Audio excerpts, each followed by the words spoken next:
Keying again off of things from the Canyon Courier weekly newspaper.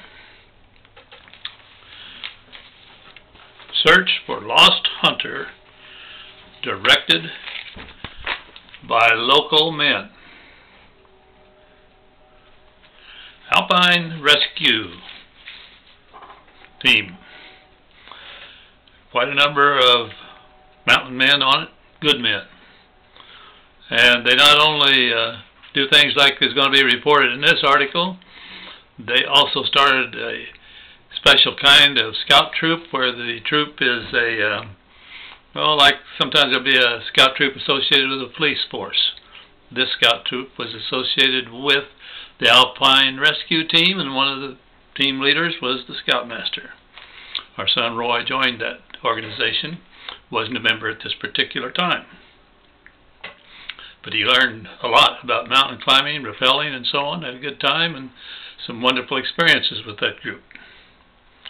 At one time, he and his close friend and our near neighbor, John Jensen's boy, Carl and Roy were chosen to be the victims in a training exercise, and they were high, tucked in, you know, where it'd be hard for the team to find them, in a spot that one of the team leaders had hidden them. A storm broke out, and they were up there in this little niche of the mountain with the storm all around them. I wouldn't want to have been there with them. If our daughter Rhonda had been there, she would have freaked out. The kid's scared to death of lightning.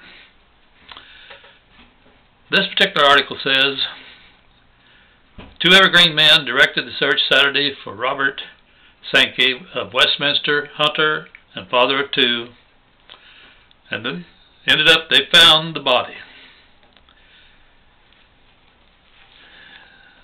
Sankey's body was found at the foot of a 170-foot drop, and Line stated that the hunter apparently fell this distance. He conjectured, you know, he looked at the evidence and said this is what he thinks happened. He conjectured that Sankey had been hunting near the top of a 10,500-foot mountain and had worked his way above a sheer drop of about 60 feet. The hunter apparently fell from that level to a steep 30-foot ledge, rolled over that ledge and fell another 110 feet, and then catapulted down a steep slope into a grove of aspen. I don't imagine he knew much after the first impact, but not a good way to die. Later you'll hear an experience of my own that I was wondering if the aspen would be where they'd find me, and wondered if the ALPINE rescue team would be up there looking for their local junior high principal. That's another story. After the discovery of the body, Lines recovered Sankey's yellow stocking cap and hunting rifle from the first ledge that the plunging victim apparently hit.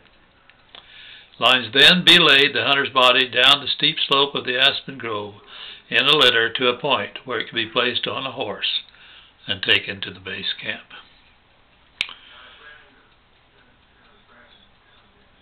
Great organization to have when you're hurt. It's too bad this man wasn't still alive so that they could have not only made the discovery of the victim but have been responsible for saving his life. But it was too late when they got there.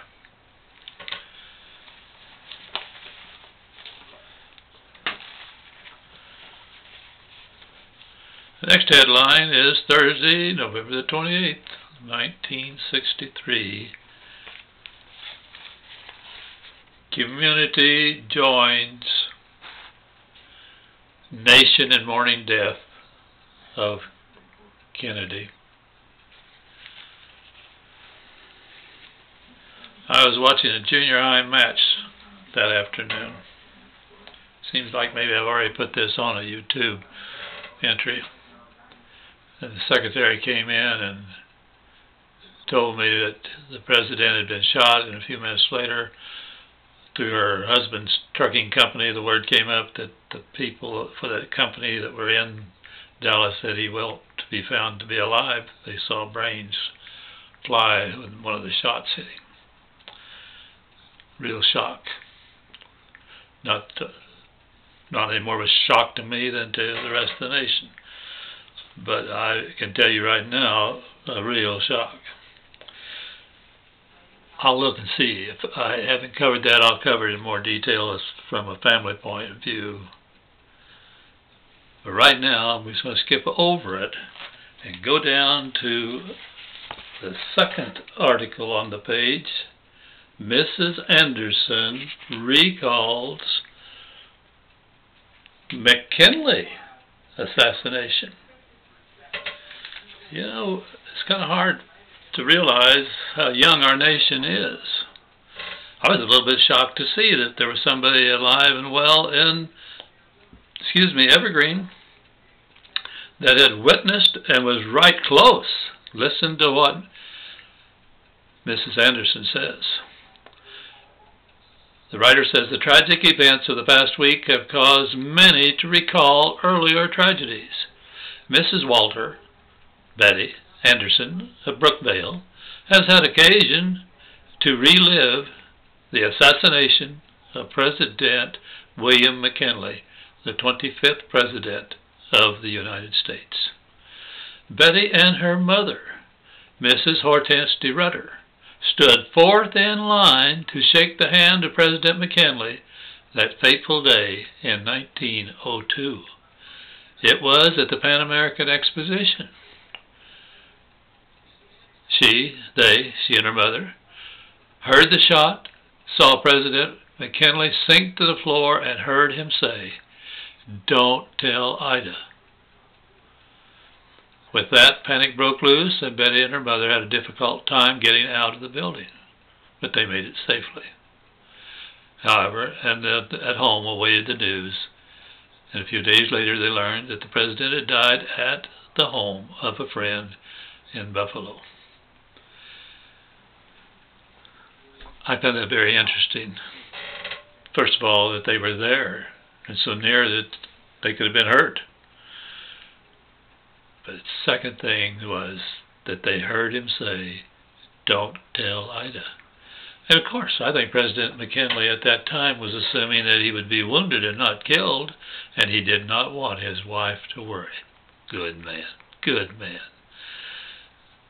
Most husbands are good men. Not good all the time, but most husbands are good men, and I'm proud of President McKinley for those last words. Don't tell Ida.